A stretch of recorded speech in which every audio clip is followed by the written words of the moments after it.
Listen-only mode. Hi, good morning. I am Nicole Testa Boston. I'm the Deputy Director of the FIATech Consortium.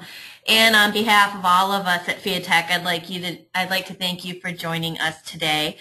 We have an exciting hour set aside on a bit of an unusual topic for FIATech, where we're usually looking at a specific type of technology to talk about quantitative easing demands and how contractors are hedging their risks today.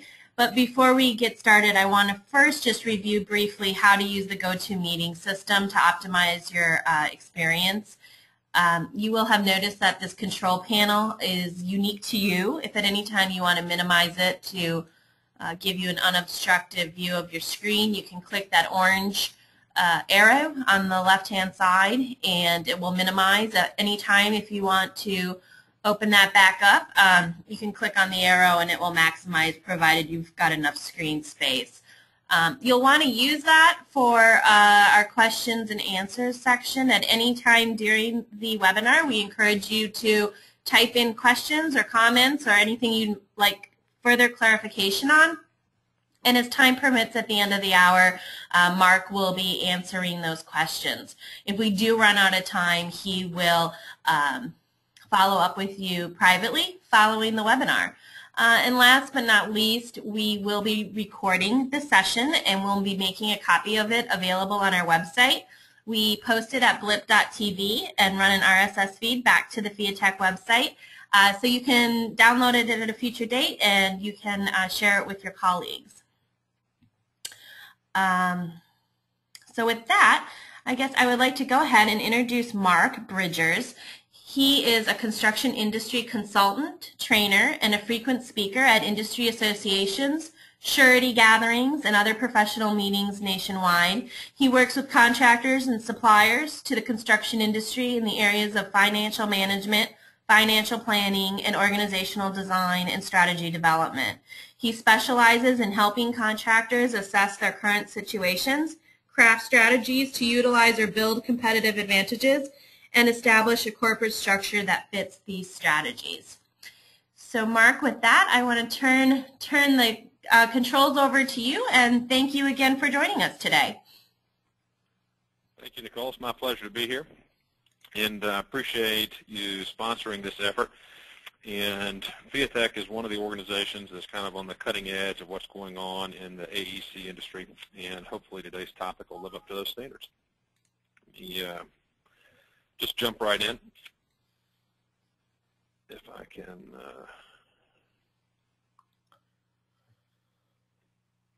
there we go. I've got a open with a quote here from Woody Allen, and Woody Allen says, "Confidence is what you have before you understand the problem." And the problem today is, how will this quantitative easing policy that is being implemented by the Federal Reserve impact the AEC industry over the next 2 years? And as we move through the materials today, I trust that I will be able to provide some insights into what contractors and owners can do to mitigate some of the impacts that will take place, or that I believe will take place. I'm going to cover 7 topics as we move through. One, to talk a little bit about how did we get here. Secondly, I'm going to spend a little bit of time trying to introduce the topic of quantitative easing. It's a topic that not everybody's familiar with. Third, I'm going to talk a little bit about the Federal Reserve, who's responsible for implementing this policy. And then fourth, I'm going to talk a little bit about what the Federal Reserve is attempting to address or solve for. Then I'm going to walk through 3 significant implications to the AEC industry. And then fourth, I'm going to talk a little bit about some of the things that might change the trajectory of what could or will happen. And then lastly, I'm going to leave you with 4 things that, as a senior leader or manager at your organization, you should consider looking at in order to mitigate and manage risks that you're subject to. So first of all, how did we get here? It's something that took a while, and there are 3 basic demarcation points that I want to introduce to you. First of all is what I'm calling a financial crisis, and this took place at the end of 2008 primarily, and I'm sure that many of you will recall the reduction in value of your 401k and other investments, and also reduction in home price values and so forth and so on. There was a tremendous amount of value destroyed globally through the reduction in share prices, through losses associated with loans, through the reduction in house values, and a loss of savings for many individuals and organizations. This was the first act in the crisis that kind of got us pointed in this direction. The second act is what I call an economic crisis, and this ties back into the reduction in GDP that took place throughout the globe, which on average was a reduction of 5%. The U.S. Had a reduction in GDP in 2009 of about 5%, and so we're pretty much average in comparison to some of the other countries. There are some that did much worse, and there are some that did much better. China and India are two examples of countries that did much better in terms of lost value. And the third act, which is described as 2010, is actually still taking place today. And this ties back into what I'm calling a social crisis, which speaks to the jobs that were lost during the 2009 and 2010 time period. There were over 50 million of them worldwide that were lost. There are three kind of example ramifications that tie into this social crisis. One is the Republican takeover of the Congress in late 2010. This is an example of social upheaval. Secondly, the political disruptions that are taking place in the Middle East right now are also related to this social crisis. And some of you will recall earlier in 2010 there were a series of protests in France and a couple of other Western European countries associated with the amount and type of retirement benefits that the state was going to make available to individuals. Those are all things that will continue throughout 2011, and this is what has driven us to the point where we stand right now. So one of the questions is, what is this policy of quantitative easing? And I'll offer you two simplistic and perhaps humorous examples. The first is what I call throwing money at the problem and then hoping that this gets us an answer that will work. There's a second and perhaps more vivid example that I'll allow the listeners just to read that was a published cartoon, and hopefully they'll get a chuckle out of that.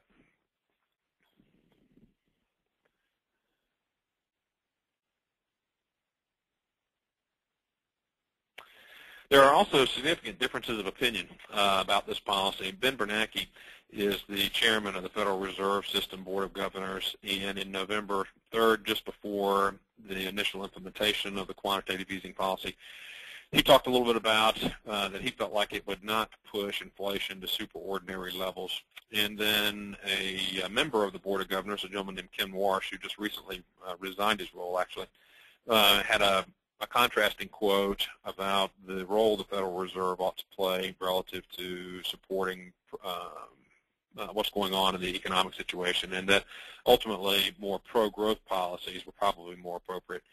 And the differences of opinion revolve around whether or not it's appropriate for the Federal Reserve to expend funds to purchase bonds back from member banks, which is a mechanism to generate more supply of money in those banks and ultimately to try to drive down longer-term interest rates and try to create some lubrication for the economy to accelerate its growth.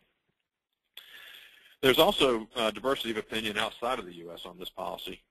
China, as an example, Daigong, which is the rating agency in China that is responsible for rating government debts, including the U.S. government debt, put out this quote, which ties back into the title of today's presentation. And I'll just read this to you. Quantitative easing is a practice resembling the drinking of poison to quench thirst. In essence, the depreciation of the U.S. dollar adopted by the U.S. government indicates that its solvency is on the brink of collapse. And while I do not necessarily believe the Chinese government has our best interests at heart, their opinion, however, is relevant because they are the largest holder of U.S. debt. And from that standpoint, it is highly relevant, assuming that they are going to continue to be holders of that debt. When you look at what is going on, there's two things that the Federal Reserve is attempting to address. Number one, before I go into that, I want to talk a little bit about kind of this timeline. What I'm showing here is the period of 1970 through 2010, which is a 40-year time period. During that time period, there have been 7 recessions of varying lengths, and those are, the length of each recession is measured by the width of the red bars that you're looking at, and then each bar represents a recessionary time period. Those of you who are not aware, the definition of a recession is two following quarters of shrinking economic growth. That does not mean that the economy got smaller. It means that the growth rate of the economy shrunk or got smaller in two successive quarters. And the exit of a recession is the same definition, which is 2 quarters of increasing economic growth. And when you look at what the Federal Reserve is attempting to address, they want to try to accelerate the growth of GDP, which is a measure of the output of the economy. And then secondly, they want to try to reduce unemployment. And when you look at the chart with both of those figures included, you can see here that the unemployment rate has, over this time period, has only once approached 10%, which was during a very severe recession in the early 80s, which some of you may recall.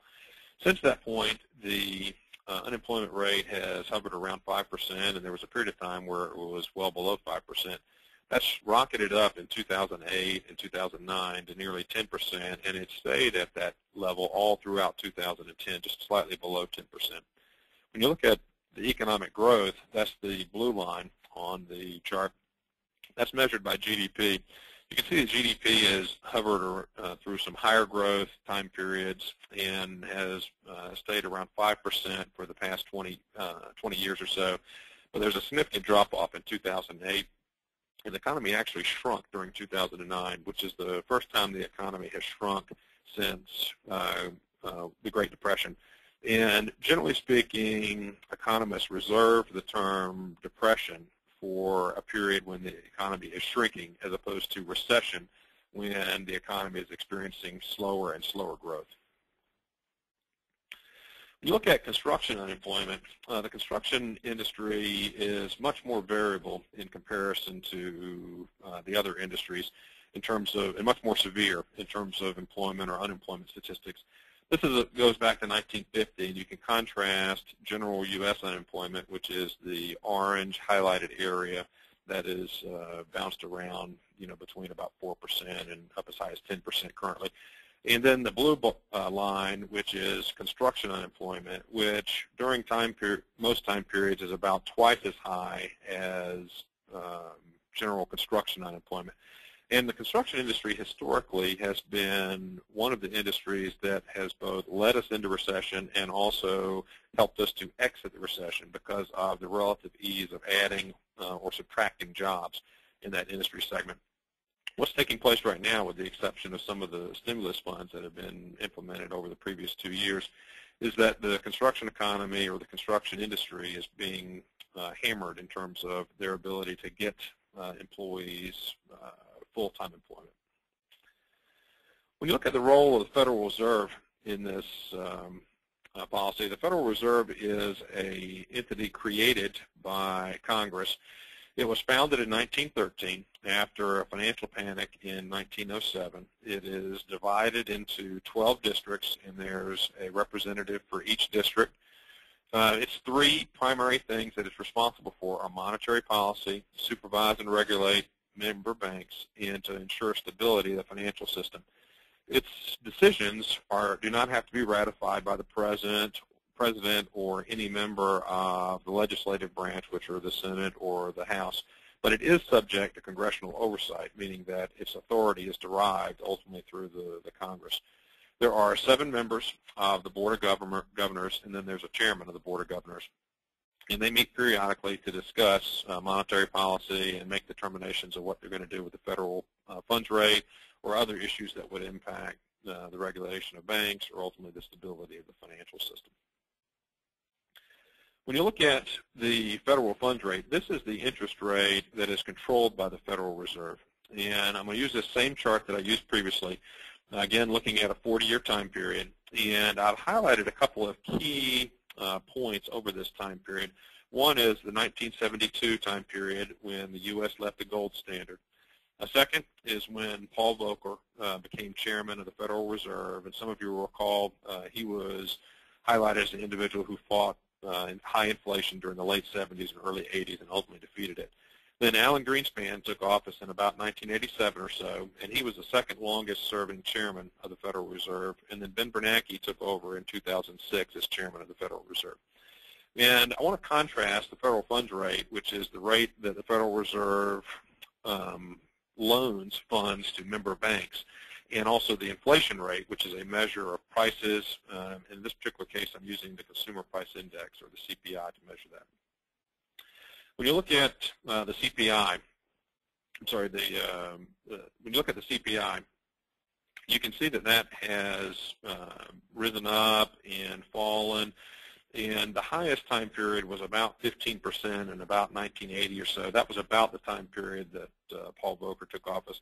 There were also significant inflationary peaks in 74, 75. That was also during a time period of the oil embargo, some of you will recall. And one of the key things about the CPI measure, it does not include two major areas that consumers are subject to. And those two major areas are food and energy prices.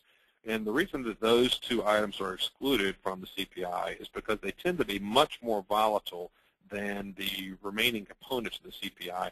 And it's ultimately made up of a basket of goods and services that individuals or businesses would utilize. And that's how they calculate the change in value over that time period. I'll also point out that from basically the period of about 1984 up to today, you'll notice that the CPI is almost always below 5%, and there's been periods of time where it's been as low as 1 or 2%. This represents a very consistent and not typical historic pattern. If you look back in time prior to 1970, you will find that there have been much more variable time periods in terms of higher inflation and lower inflation, as opposed to this relatively steady business environment that we've operated in for really almost 25 years. And this policy that the Federal Reserve is implementing is designed to, was intentionally designed actually to increase inflation in order to spark higher economic growth and try to prevent the economy from stagnating or incurring what's referred to as deflation, which is actually a reduction in prices. When you look at the federal funds rate, this is, again, the interbank borrowing rate, or the rate that the Federal Reserve loans funds to member banks. And that rate has been as high as nearly 20% and has been as low as 0% over the where it's been for the last 2 years or so. And what this rate, how this rate works is it is not directly related to rates that consumers would pay on mortgages or contractors would pay for lines of credit or other borrowings that they might make, but it is indirectly related, meaning that Federal Reserve member banks can borrow dollars from the Federal Reserves at this federal funds rate, and then they can choose to lend those funds at whatever rate the market will bear. And so the federal funds rate obviously cannot go below 0, and that's effectively where it has been for the last 2 years. So essentially, the Federal Reserve has made free money available to member banks, and then any interest rate that those member banks then ultimately loan that money out to businesses and other entities to represents the margin that they get to keep in order to accrue profit and performance improvement over those rates. And historically, a reduction in the federal funds rate has resulted in an increase in economic growth. And then as the economic growth begins to accelerate, you start to see the federal funds rate start to march back up in order to keep cool the economic growth and not incur periods of very high inflation. And what Paul Volcker did in the early 80s was to ramp up dramatically the federal funds rate, which also pushed up interest rates for individuals and businesses. And that ultimately beat back inflation during that time period and slowed the economic growth to the point that we could get inflation under control. That was the main thing that was being targeted at that point in time. When I've got a short video clip here that I want to share with you that originates from a interview that Ben Bernanke did on 60 Minutes. And so if you'll give me just a moment here, I will pull this up. One myth that's out there is that what we're doing is printing money. We're not printing money. The amount of currency in circulation is not changing. The money supply is not changing in any significant way. What we're doing is lowering interest rates by buying Treasury securities. And by lowering interest rates, we hope to stimulate the economy to grow faster. So the trick is to find the appropriate moment when to begin to unwind this policy. And that's what we're going to do. Is keeping inflation in check less of a priority for the Federal Reserve? No, absolutely not. What we're trying to do is achieve a balance. We've been very, very clear that we will not allow inflation to rise above 2% or less. Can you act quickly enough to prevent inflation from getting out of control? We can raise interest rates in 15 minutes if we have to. So there really is no problem with raising rates, tightening monetary policy, slowing the economy, reducing inflation at the appropriate time. Now, that time is not now. You have what degree of confidence in your ability to control this? 100%. So that's a short clip from Ben Bernanke talking a little bit about this policy. And I want to touch on 3 key points from that short video. Number one is he talked about the speed of action, meaning that once they get some sense that inflation might be increasing at a rate that they deem too high, that they could begin to raise interest rates and then slow down that growth. The second topic that he talked about is having clarity about when to unwind the policy of quantitative easing. And a third is what he ended the short clip there with, which is this sense of 100% control of the policy. And I'm going to touch on all 3 of those areas as we look at this next page. Here are 2 quotes that Ben Bernanke has made. One in February of 2008, which spoke to his assessment of the banking system's condition at that time period. Those of you who will remember in October, which was approximately 6 months farther down the road, there was essentially a complete collapse of the banking system. And I point this out not to argue that Ben Bernanke was wrong, but to argue the point that it is exceptionally difficult to see clearly what is taking place. And I liken it to driving down a highway at 55 miles per hour, and instead of looking out the forward window, looking out the backwards window in order to determine how to drive the vehicle. And the reason for that is many of the economic measures and other tools that the Federal Reserve has available are by definition backwards looking and oftentimes are not timely in terms of when they can be calculated and used as measures. And the Federal Reserve is essentially relying upon this ability to sense when it is necessary to slow down the economy and attack inflation. Secondly, Ben talked a little bit about this concept of unwinding the quantitative easing policy. And I like to liken the quantitative easing policy to a chemistry experiment where you have a liquid, which in this case is the economy, and you're going to pour a catalyst into this liquid. And you know from a study of chemistry that this catalyst will have an effect on this liquid. And that catalyst in this case is the dollars that are being poured into the Federal Reserve System member banks, and ultimately will then increase the money supply to some extent. And what I would argue is that it is exceptionally difficult to know how much of this catalyst to pour into the liquid and when to stop pouring it in. And those of you who have studied chemical experiments will understand that in some instances, once a chemical reaction begins, it is not possible to control it. And to some extent, that is what may take place in this particular situation, where it is likely that we will either put too much liquidity into the system, or alternatively put too little liquidity into the system, and the desired effect will not be what occurs. In the simplest sense, you could think about it this way. There are very few right answers associated with how this quantitative easing policy could be implemented, but there are very many wrong answers. And the third piece ties back into 100% control. And I would argue that if you look at what took place in late 2008 and 2009, you will have some sense about the degree with which even the highest ranking and most powerful officials in government can control the financial systems of the globe, and more particularly of the United States. And I would argue that it is very difficult to do so. So what is the Federal Reserve attempting to solve for? What are they trying to have cause to happen? And we talked a little bit about improvement of GDP in terms of faster growth rate, and then also a reduction of unemployment. And how they intend to achieve that is through lowering what are referred to as long-term credit rates. This is a 40-year period looking at 1-year Treasury bills, 10-year Treasury bonds, and 30-year Treasury bonds. The 10-year and the 30-year Treasury bonds represent longer-term form of credit. And you'll see through this chart that all of the rates have been trending down over the last 30 years, essentially since the mid-'80s, when inflation was exceptionally high and the rates of return on these bonds were driven up because of relatively high inflation. If you look at the 1-year Treasury, which is the blue curve, or the blue line, you'll notice that's essentially down to 0% and has been there since late 2008 and throughout all of 2009, 2010. This is the type of instrument that is most directly impacted by the federal funds rate that the Federal Reserve controls.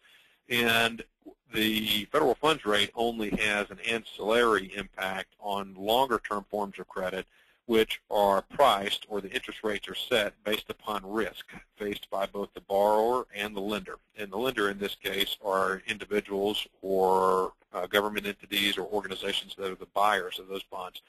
And if you recall, I mentioned previously that China is the largest holder of U.S. government debt, and they are primarily holders of 10-year and 30-year debt that have been driven down in terms of the rate over time.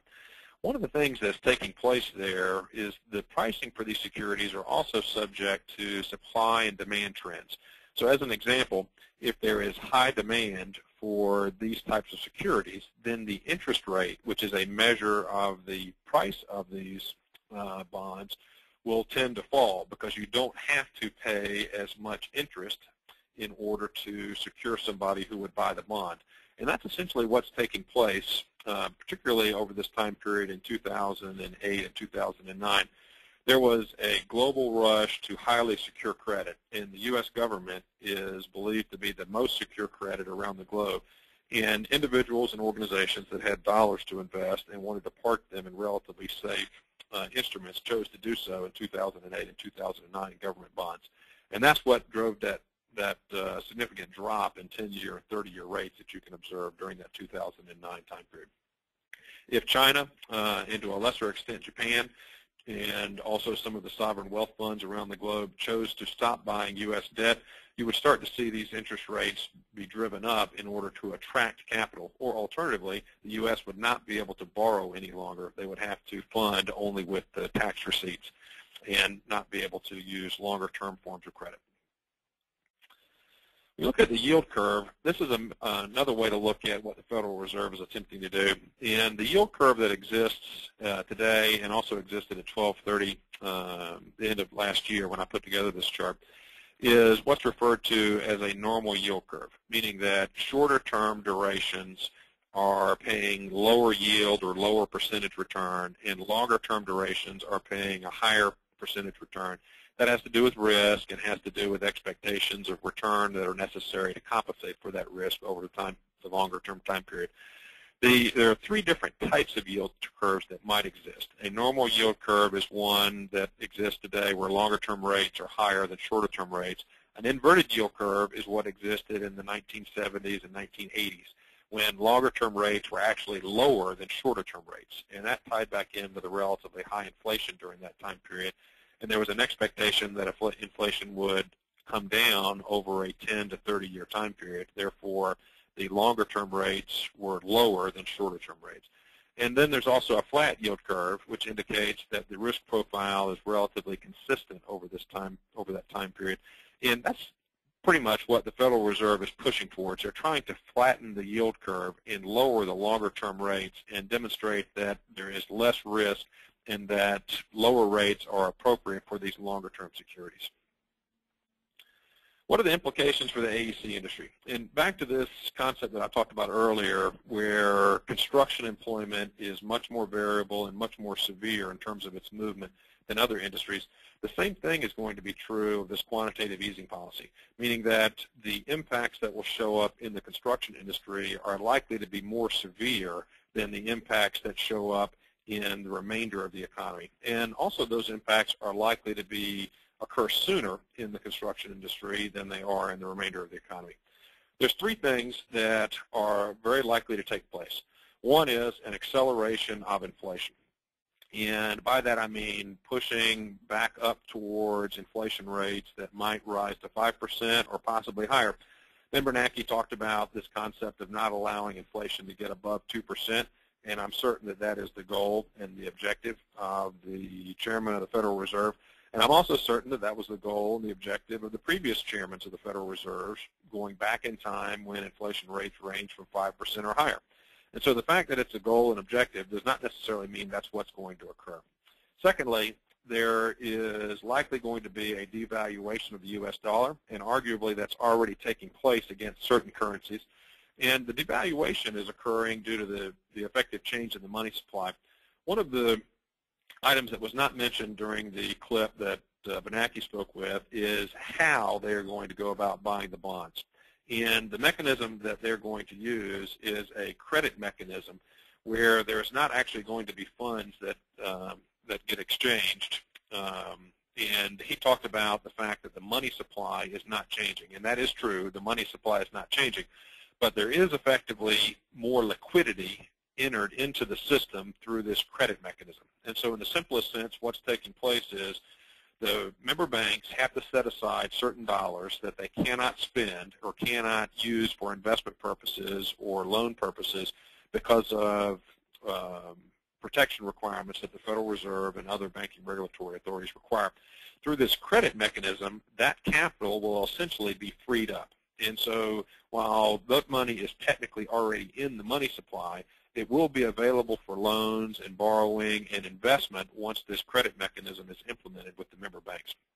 And I talked a little bit about this earlier, but this credit mechanism is going to begin in November of 2010 and is going to be implemented on a monthly basis through the spending or through the crediting of $75 billion in credit to member banks through June of 2011. And so this is going to be an accelerating process that begins to pick up steam as we get closer and closer to June. And then sometime between perhaps April and June, there'll be a decision made about whether or not to extend this policy. The devaluation of the dollar ties back into the fact that there are going to be more dollars sloshing around in the financial markets, and that's also ties back into greater liquidity. And that's also likely to drive down the value of the dollar. And as I mentioned, you're already starting to see that in certain instances. And the third major impact ties back into commodity price increases. And the commodity price increases are tied back to inflation and also back to the devaluation of the dollar. As an example, one of the things that has occurred since November is a pretty significant ramp up in fuel prices. And that's fuels of all type, ranging from petroleum products, sold at crude oil, all the way down to gasoline products. Now, if you ignore what's taking place in the Middle East right now as an impact, there were already pretty significant ramp-ups in those fuel prices during that time period. That is in part driven by the fact that almost all crude oil and energy commodity transactions are denominated in dollars. And if you are in Saudi Arabia and you are pulling oil out of the sand in the Saudi Arabian currency, and then you have to conduct a transaction in U.S. dollars, and you have a sense or an observation that the U.S. dollar has been partially devalued, you are going to demand more dollars for that commodity in terms of your home currency. And that is, in effect, a price increase for that particular commodity. And that's one of the things that is driving the price increases that have occurred since November of 2010, once this policy of quantitative easing was implemented. And let me circle back into this inflation chart. And I spoke previously about the CPI index not having the energy and food prices integrated into it. And so this is the exact same chart that I showed previously with the CPI index. And if you recall, that CPI index had pretty significant rises in the mid-70s and the early 80 time period that were approaching 15%. Now, I've overlaid energy goods that consumers and businesses would utilize on top of the CPI, and you can see that the scale has changed dramatically in terms of the height and the low.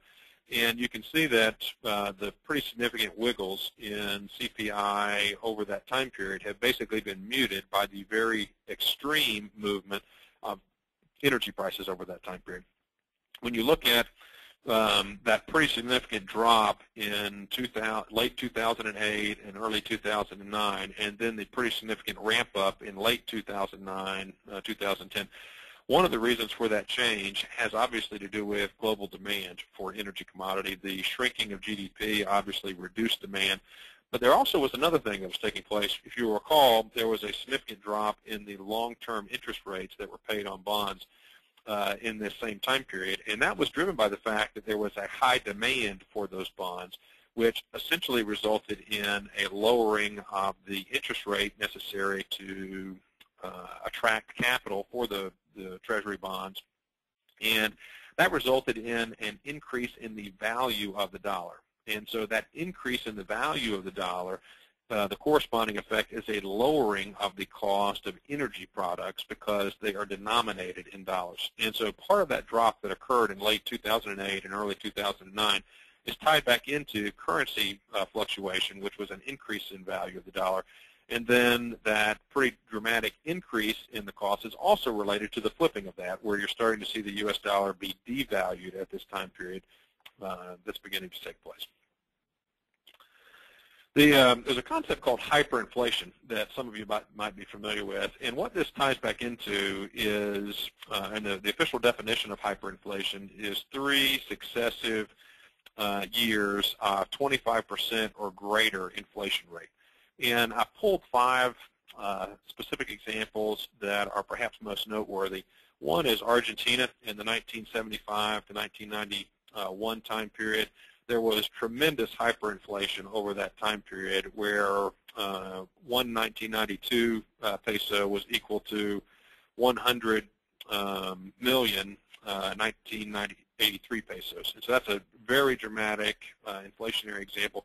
It is very challenging to operate in an economy that is experiencing that type of inflation.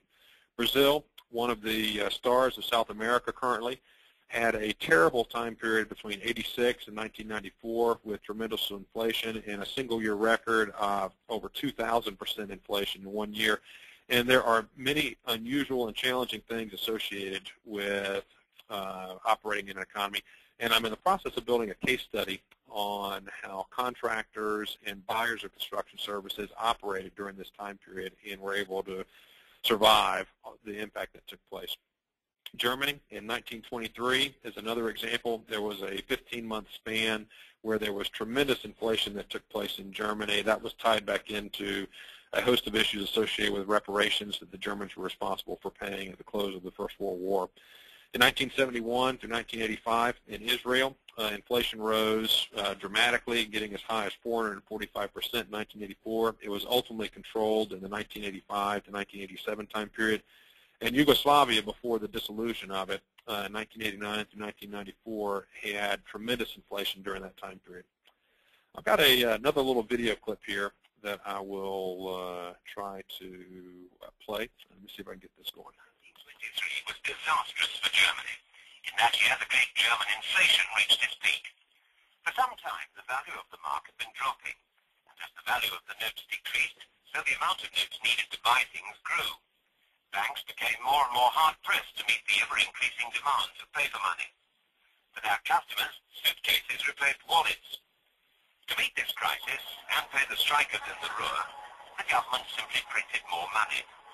And as it lost its value, so it cost more and more to pay wages to buy food. Hundreds of thousands. Millions, whatever figure was printed on the notes, really meant nothing. The German mark was worthless. As in a fearful dream, people's life savings were blown away like leaves in a gale.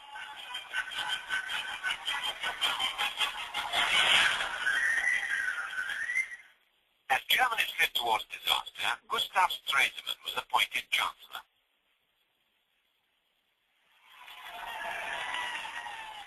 It was a time of crisis. The loss of production in the Ruhr was making inflation even worse. And Stresemann realized that the only way to help the economy back to normal was to call off resistance there and get production going again. The government also announced that Germany would resume the payment of reparations. It was the only possible way of getting the French out. Yeah, that's a quick video that talks a little bit about what Germany experienced during the period in 1923. I want to next look at what's happening to the U.S. currency. I've already talked a little bit about the devaluation. I pulled, in this case, the British pound and the euro by comparison. If you were to also look at the Brazilian real and the Canadian dollar, you would see similar trends where since the announcement of this quantitative easing policy, which took place on October 8th, 2010, and then it was, the first round of it was implemented on November 8th, 2010. You can see the slight devaluation of the currency that's taking place going forward, and this is something that is expected to continue over this time period as more and more dollars are pushed into the financial system. When you look at commodity prices, and we've already talked a little bit about how those would anticipate to rise, I want to point out a couple of things. There's 4 different items that are here. One is an index of all construction materials. That's the blue line. Second is specifically looking at steel products. A third is specifically looking at non-ferrous metal products, including copper and other items. And fourth is looking at lumber that would be implemented in the building. And I want to look at the period up to about 2002. And particularly if you look at all construction commodities and also were to look at steel products and non-ferrous metal products, even though that's experienced a little bit more variation. Over that time period, from 1990 to roughly 2002, there was very little increase in the cost of those materials. And if you were using any type of modeling technique at that point in time, it would have been very difficult, and I would argue impossible, for you to forecast what actually took place in the period of 2003 through 2007 with those commodity prices. And if you were to use any type of linear regression technique or anything along those lines, even if you went and said, okay, I'm going to quadruple or 5 times or 7 times the price increase that's occurred over that 12-year time period, you would not have captured what actually took place, which exceeded 75% in both the case of non-ferrous metals and steel products. And it is conceivable that we're in a time period like that again. Also keep in mind that during that time period was when demand from the Middle East, from Brazil, from China, from India also began to accelerate. And so you have 2 dynamics that are impacting it. One is, what is the raw cost of the commodity and in what currency are transactions denominated? And then secondly, what is the overall demand for that particular commodity, and can the supply meet the overall demand? And part of the increase that occurred during that 2002 to 2007 time period tied back into specifically supply and demand issues. What can change the trajectory going forward? There's a host of what I call certainties and uncertainties. I'm going to start with the certainties list. On that side of the equation, that we're going to start seeing increases in inflation beginning in 2012 is what my expectation is at this point. Secondly, I'm anticipating that the devaluation of the U.S. dollar is going to continue, and you're going to see the buying power of U.S.-centric firms eroded. Third, volatile and rising construction commodity prices I'm anticipating for 2011 and 2012. And to some extent, that's already happening for copper and other petroleum commodities, and some other items have already begun to accelerate. Third, for 2011, I'm anticipating a lowering of the financial cost for many organizations. Inflation is low, short-term rates are low, and the quantitative easing policy is intentionally designed to try to lower longer-term rates. And so there's going to be a time period where lower rates will be available. That will, however, end beginning in 2012 and 2013, in my opinion, as inflation starts to accelerate, and you'll start to see more risk, particularly in longer-term rates and also in shorter-term rates, where they'll be tied more back into the risk that the borrower and the lender are subject to. The next item has to do with increasing competition, and I'm continuing to expect high-growth economies of Brazil, China, India, and the Middle East to compete for resources of all types with the United States. And for many managers or firms that are operating here in the U.S., they have not faced this type of competition from very aggressive economies outside of the U.S. And let me just maybe give you kind of a down-home example. If you as a homeowner are generating an income, and let's say that income is growing at 5% a year, and your next-door neighbor is generating or starts out with a similar income, but his income is growing at 15% a year, he's going to end up having more cash flow. and your neighborhood lawnmower, if he comes around and raises prices, your neighbor is going to be much more able to afford an increase in the cost of lawn mowing services. Whereas if you pay for that increase, it's going to impact your overall spending ability and the amount of dollars that you've got, whereas your neighbor will not impact in that way. And that's essentially what's taking place in U.S. competition with these other high-growth economies. They will be able much more easily to afford increases in commodity prices and will be comfortable paying those commodity prices because they will be absorbed by the higher growth rates that they're generating in their economies. The U.S. will not be subject to that. We will tend to have a lower growth rate, and it will be harder and more expensive for us to afford the increases in commodity prices. The last item that I believe is a relative certainty ties back into very slow job growth in 2011. And I do not believe that unemployment is going to fall below 8%. It's above 9% today, and I think it's going to stay in that range for the remainder of 2011. On the uncertainty side are a host of things as well. One is, will 2012 yield the job growth that ultimately drives down unemployment?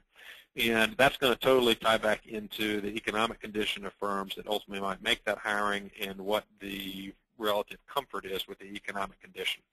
Secondly, there is still a commercial property issue in the U.S. that there are a very large percentage of commercial properties that are requiring refinancing over the period of 2011 to 2014.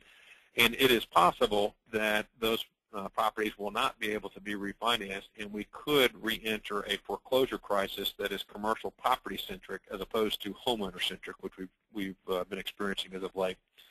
Third, will a combination of U.S. deficits and debt unleash some type of disruptive impact on the economy or the financial markets? There's debate today going on in Congress about whether or not to extend or expand the borrowing capacity of the U.S. government in order to keep the government in operation. And it looks like Congress is going to pass a minimum of a 2-week temporary measure and possibly as long as a 4-week measure while they debate the more problematic issue of whether or not we should increase the debt ceiling and allow the federal government to borrow more. Fourth, can contractors and ultimately owners as well successfully navigate commodity price increases through better contracting vehicles, through internal process improvements, and through material substitutions? Those are questions that every business and business manager has to answer for themselves, and it's one of the things that I think will be critical in terms of trying to mitigate some of the changes that will take place. Fourth, how will regulation, building code reform, and energy efficiency requirements affect design, construction, life cycle cost performance of capital assets? There's some discussion associated with moving to more consistent building codes and also raising the energy efficiency requirements, which in the short term will likely raise the cost of constructing those assets, and how will that impact the decision to construct them? Next is at what point will higher financing costs and begin to impact location of facilities and go-no decision-making for individuals and organizations that would put in place capital asset construction? And lastly, will social and political disruption, both in the U.S. and outside of the U.S., result in more or less economic stability? The answers to some of those uncertainties, or alternatively your opinion on them, would dictate how you might move forward as a manager in trying to move through this crisis as successfully as possible. There's 4 things that I'd like to leave you with and then try to respond to any questions that you've got. There are 4 things that I think would be most helpful at this time period for both contractors and their customers. Number 1 is begin the process of looking at how you can hedge some of the risks that we're likely to be subject to over the next 24 to 36 months. And specifically, I would give you three things to look at. One is hedging the cost of fuel, and that's one of the items that has already begun to accelerate. It is conceivable that the window of opportunity to hedge fuel in an efficient fashion has already passed. And I think that will ultimately dictate, that will be driven by what happens in the Middle East over the next 1 to 4 months, whether or not those prices will come back down and then open the window back up for opportunity for hedging there. Secondly is the opportunity to hedge interest rates for borrowing or other forms of liquidity that businesses would utilize. And third, for organizations that are buying commodity materials for installation, there's opportunities to hedge the cost of those materials in order to mute some of the impact of perhaps increasing commodity costs. Secondly is have a very concerted and structured effort to understand your cost content and to control that cost content. There are many contractors and many owners who do not have a good understanding, or what I would consider a high enough understanding of what it's costing them to put capital construction in place at both the company and at the project level. And that's something that is going to be critical going forward, so that you can look at things like making decisions about material substitution, and also look at things about making determinations of whether or not you want to hedge certain risks that you might be exposed to. Without an understanding of the cost control, the cost content, it's very difficult to implement that type of solution. Third, this is a situation where all of the participants in the AEC industry are really in the same boat. And there's opportunities to leverage your spend and leverage your relationships between customers, distributors, critical subcontractors, and in certain cases, owners, and find a way to mitigate or manage or control those risks, and recognize that these are all risks that we face jointly, and that if we can work together on them, we can have a greater impact. And then lastly, at the end of the day, all construction, by definition, is implemented locally. And I would encourage all organizations to expand their local connections in terms of where they're putting capital construction in place. If you're an owner, where you're intending to build capital facilities. If you're a contractor, where you're pulling your labor resources and your subcontractor resources from. If you're a distributor of materials or products, where you're manufacturing those materials or products. And if you're an architect or an engineer, where your customers are operating and where you're pulling your labor resources from as well. This is one of the things that will be critical going forward as you try to figure out how to manage in this environment. With that, I would like to hand it back over to Nicole and then try to respond to any questions that the listeners may have. Wow, thank you very much, Mark. And yes, we do have a question, and for those of you who have some questions or comments, feel free to type those in now. This one says, have you been following the issues raised with the bond market and the state's funds being cut by the federal government? A few analysts are predicting that munis will be hit hard as local tax receipts fail to cover both operating and bond payments. Any insight on whether that is still a concern, or whether companies have been considering how work will be impacted by muni market failure?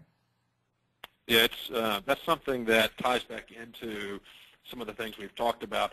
The core of that issue more revolves around the fact that the vast majority of states in the U.S. and also very many of the county and municipalities within those states are operating at budget deficits and are going to have to find a way to raise revenues or alternatively cut services. And if you look at what's going to take place in 2010, perhaps the state of Wisconsin is a good example. That's been in the news very much recently, where the governor there is in the process of changing the benefits that will be available to collective bargaining employees, state employees subject to collective bargaining. And essentially what he's trying to do is to lower the cost of retaining those employees. In the absence of lowering that cost, some portion of those employees are going to be let go. And this ties back into the ability of the states and the counties and municipalities to fund construction going forward. The federal funds associated with the stimulus package are pretty much going to be eliminated in 2010 and 2011.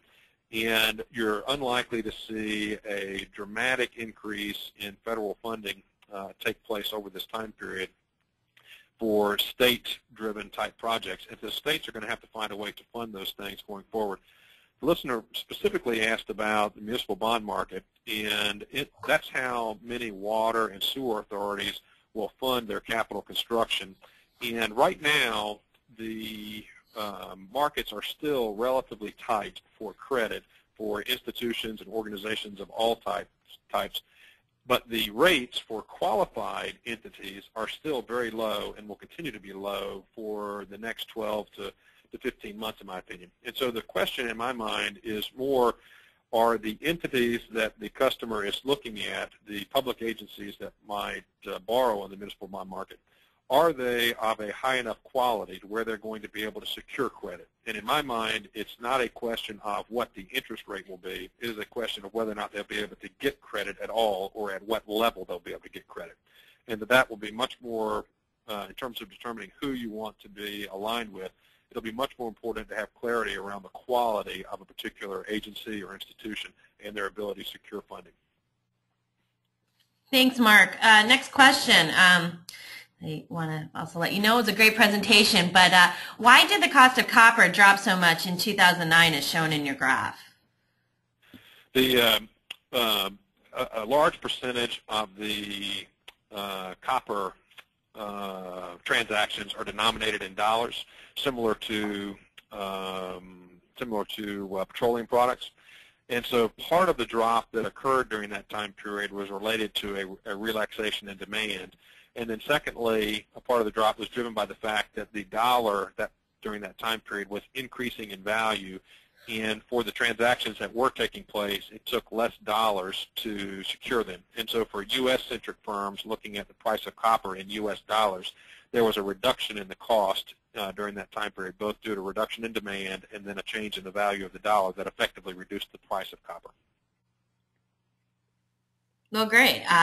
Thank you. And the rest of the questions all relate to whether or not they can get copies of the recordings. So we are just about at the end of the hour, and I do want to just repeat for those who may have missed it that yes, we are recording this, and we will package it and post it at fiatech.org. It'll take a couple days, but you can check the website at the end of the week, and we post those in our media gallery. So with that, I just want to thank you again, Mark, for a great presentation, and I hope all of you will have a great day, and we'll talk to you next week. Thank you very much for the opportunity.